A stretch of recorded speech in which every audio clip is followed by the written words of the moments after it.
الحمد لله نحمده ونصلي ونسلم على رسوله الكريم أما بعد فأعوذ بالله من الشيطان الرجيم بسم الله الرحمن الرحيم رسول اللہ صلی اللہ علیہ وسلم کی سنتوں کا بیان چل رہا ہے، اور ابھی الحمدللہ چہرے کی سنتیں کل بھی میں نے ذکر فرمائی۔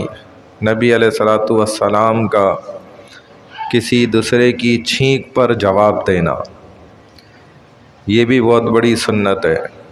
جو مسلمان ان سنتوں پہ عمل کرتے ہیں وہ جنت میں جانے کے اپنے راستے خود تیار کرتے ہیں۔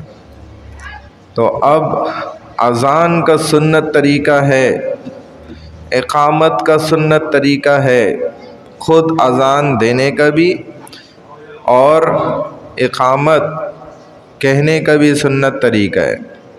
بڑے بڑے دیندار لوگ ماشاءاللہ علم پڑھتے ہیں، سیکھتے ہیں، لیکن یہ چیزیں چونکہ سیکھتے نہیں ہیں اس لیے ان کو اندازہ نہیں ہوتا، ان کو پتہ نہیں چلتا کہ کس طرح اذان و اقامت کہنی ہے اور اس کا جواب کیسے دینا ہے۔ یہ بہت اہم چیزیں سیکھنی چاہیے۔ دیکھیں اذان جو ہوتی ہے نا، اس کا سنت طریقہ کیا ہے؟ ایک تو یہ بھی مسئلہ ہے کہ ہر انسان کو نا، خصوصاً مسلمان کو اذان دینی آنی چاہیے۔ اکثر دیکھا گیا ہے کیا ہوتا ہے کہ اولاد پیدا ہوئی اور اذان ہی نہیں دینا آتی۔ کتنی افسوس کی بات ہے نا، کہ دیکھو سگی اولاد پیدا ہوئی ہے، اب ڈھونڈ رہے ہوتے ہیں جی اذان کون دیتے کان میں، حالانکہ خود مسلمان ہے۔ اور ہم تو کہتے ہیں بھئی آپ خود یہ سب چیزیں سیکھو، آپ کو روکتا تو کوئی نہیں ہے۔ تو بہتر بھی طریقہ یہی ہے کہ خود اپنی اولاد کے کان میں اذان دے۔ اچھا اذان کس طرح دی جاتی ہے؟ تو الحمدللہ ہمارے ہاں اذانیں ہوتی ہیں تو ہمیں اس کا اندازہ بھی ہے، ہم سنتے ہیں، یہی سنت طریقہ مکمل۔ نبی علیہ الصلاۃ والسلام کو بھی اسی طرح صحابہ کو خواب میں سنائی گئی، اور آ کر ہر ایک نے جب آپ نے مشورہ کرنے بیٹھے بھئی کس طرح سے نماز کے لیے سب کو جمع کرنا چاہیے، تو ایک صحابی کا جو طریقہ سامنے آیا وہ بڑا زبردست تھا، اور دیکھیں نبی علیہ الصلاۃ والسلام نے اس کو خود پڑھ کے پورا سنت بنا دیا کہ یہ سنت طریقہ بالکل ایسے ہی اذان دی جاتی ہے جو ہمارے ہاں الحمدللہ طریقہ رائج ہے۔ لیکن اس کے جواب میں بڑی کوتاہی برتی جاتی ہے، وہ بڑا غلط عمل ہے، وہ مجھے بتانا ضرور، کیونکہ رسول اللہ صلی اللہ علیہ وسلم نے اذان کے جواب کا ایک ایک لفظ بتلایا ہے۔ اور ہوتا کیا ہے کہ جب انسان سنت عمل کو چھوڑ دیتا ہے تو وہ پھر برائی یا بدعت کی طرف چلا جاتا ہے۔ سنت طریقہ کیا ہے کہ مؤذن کہتا ہے اللہ اکبر اللہ اکبر، اس کے جواب میں بالکل یہی الفاظ دہرائے جائیں گے، کہا جائے گا اللہ اکبر، پھر دوبارہ یہی تکبیر کہتا ہے، پھر جواب میں وہی کہا جائے گا، پھر اس سے آگے بڑھتا ہے اشہد ان لا الہ الا اللہ، 2 دفعہ یہی کہے گا، اس کے جواب میں یہی کہنا ہے اشہد ان لا الہ الا اللہ، پھر اشہد ان محمد رسول اللہ، اس کے جواب میں یہی کہا جائے گا۔ یہاں پر بعض لوگ کہتے ہیں صلی اللہ علیہ وسلم، ارے بھائی یہ خود صلی اللہ علیہ وسلم والے نے نہیں سکھایا، وہ تمہیں کہہ رہے ادھر کیا کہنا ہے اشہد ان محمد رسول اللہ، مؤذن کہہ رہے رسول سکھا رہے ہیں، دیکھو یہ کہو جواب میں اشہد ان محمد رسول اللہ، بس وہ خود سکھا رہے ہیں، حضور خود سکھا رہے ہیں۔ حضور کی بات زیادہ بڑی ہے یا میری اپنی دل کی بات زیادہ بڑی ہے؟ یہی تو اسلام شریعت ہے. حضور کہہ رہے ہیں یہی کہنا ہے. کیا کہنا ہے بھائی؟ اشہد ان محمد الرسول اللہ. بس پھر خاموش ہو جاؤ. ہم اپنی طرف سے کہتے ہیں صلی اللہ علیہ وسلم، ادھر نہیں کہنے.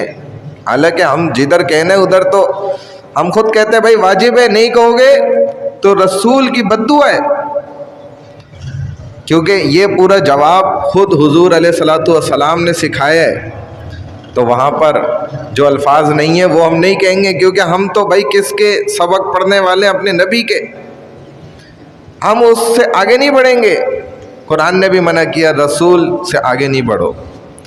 جتنا جدھر سکھا دیں جتنا اتنا ہی. پھر آگے آ جائیں حی علی الصلاۃ، اس کے مقابلے پہ کیا کہیں گے؟ لا حول ولا قوت الا باللہ. پھر اسی طرح دوسری دفعہ بھی کہا جائے گا تو یہی جواب ہے. پھر آگے حی علی الصلاۃ، جواب میں لا حول ولا قوت الا باللہ. کیونکہ شیطان اس وقت جو جواب دیتا ہے اس کا جواب پھر یہی ہے کہ اللہ تجھ سے بھی ہماری پناہ. اور اذان ہوتی ہے تو واقعی میں جو ہے نا شیطان بھاگ جاتا ہے. یہ بڑا اللہ کا کرشمہ ہے، بڑا معجزہ ہے زندہ. آج بھی ہندو وہ لوگ تک خاموش ہو جاتے ہیں اذان ہوتی ہے، کیونکہ شیطان بھاگ جاتا ہے نا.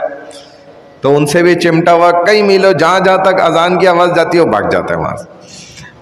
اور بڑے بڑے دنیا دار اور بڑے بڑے گناہ گار لوگ تک بھی یہ کہتے ہیں بھائی اذان ہو رہی ہے خاموش ہو جاؤ، اذان ہو رہی ہے رک جاؤ. کرکٹ کے میچوں میں بھی سنا گیا کہ اذان کی آواز آ جاتی ہے تو کمنٹری کرنے والا بھی خاموش ہو جاتا ہے، انگریز. یہ کس بات کا اثر پڑتا ہے؟ کہ شیطان بھاگ گیا. واقعی میں بھاگ جاتا ہے جدھر تک آواز جاتی ہے تو کہے گا لا حول ولا قوت الا باللہ.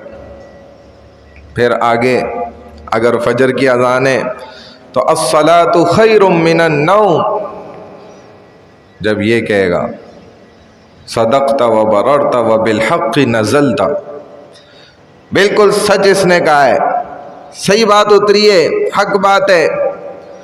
اور اس بات میں کوئی شک ہی نہیں ہو سکتا کہ نماز نیند سے بھی زیادہ افضل ہے، بہتر ہے. اور پھر دوبارہ آخر میں اللہ اکبر اللہ اکبر اور لا الہ الا اللہ، یہاں پہ اذان مکمل. پھر نبی علیہ الصلوۃ والسلام نے دعا فرمائی ہے بغیر ہاتھ اٹھائے، اللہم رب ہذہ الدعوۃ التامہ. اور اس کے بھی الفاظ حدیث میں آتے ہیں، وہیں سے انسان کو یاد کر لینے چاہیے. یہ سنت عمل ہے. اقامت پہ آ جائیں، مختصراً بتا دوں کہ جب اقامت کہی جاتی ہے تو ایک سانس میں 4 جملے کہنے چاہیے. یعنی کہ کیسے؟ اللہ اکبر اللہ اکبر اللہ اکبر اللہ اکبر، یہ چاروں اللہ اکبر ایک سانس میں کہے جائیں گے. یہ سنت عمل ہے. اشہد ان لا الہ الا اللہ اشہد ان لا الہ الا اللہ، یہ ایک سانس میں دونوں جملوں کو جوڑ دیا جائے گا، 4 الفاظ. اشہد ان محمد الرسول اللہ اشہد ان محمد الرسول اللہ ایک سانس میں. اور ان کا جواب بھی اسی طرح ہی دیا جائے گا جس طرح یہ الفاظ کہے جا رہے ہیں. پھر حی علی الصلاۃ حی علی الصلاۃ جوڑیں گے تو ادھر لا حول ولا قوت الا باللہ. حی علی الفلاح حی علی الفلاح، یہاں بھی لا حول ولا قوت الا باللہ. قد قامت الصلاۃ قد قامت الصلاۃ اقامها اللہ و ادامها. یہ دیکھیں یہ اس کے جواب ہیں، یہ نہیں یاد کرتے اور درود پڑھ لے ہوتے ہیں. کبھی جو ہے ہاتھوں کو چوم رہے ہیں لیکن جو رسول نے سکھایا وہ نہیں پڑھ لے، وہ یاد ہی نہیں کر رہے. کیونکہ یہ آسانی سے کسی نے سکھا دیا، وہ کام تو کر رہے ہیں جو پیر صاحب نے سکھا دیا. جو پیروں کے پیر نے سکھایا ہے وہ سیکھنے کا وقت میرے پاس نہیں ہے. میں بہت افسوس سے یہ بات کہہ رہا ہوں اور بالکل سچ بات کہہ رہا ہوں آپ کو.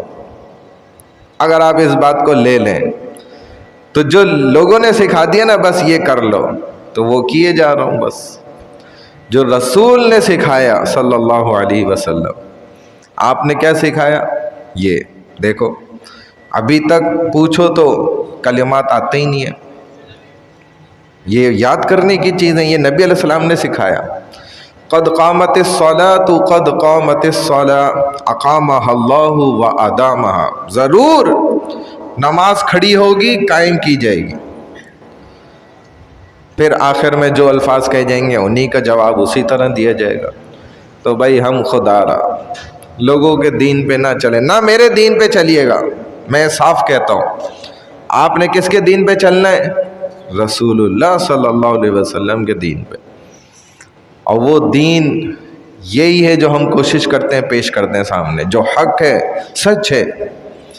ہمیں کوئی اپنی دکان نہیں چمکانی، خدا نخواستہ. ہمارا اس میں 1 روپے کا فائدہ نہیں ہے، اور نہ ہمیں 1 روپے کا فائدہ چاہیے. اللہ ہمیں عمل کی توفیق عطا فرمائے. سبحان اللہ و بحمدہ، سبحانک اللہم و بحمدک، نشہد ان لا الہ الا انت، نستغفرک و نتوب الیک، برحمتک یا ارحم الراحمین.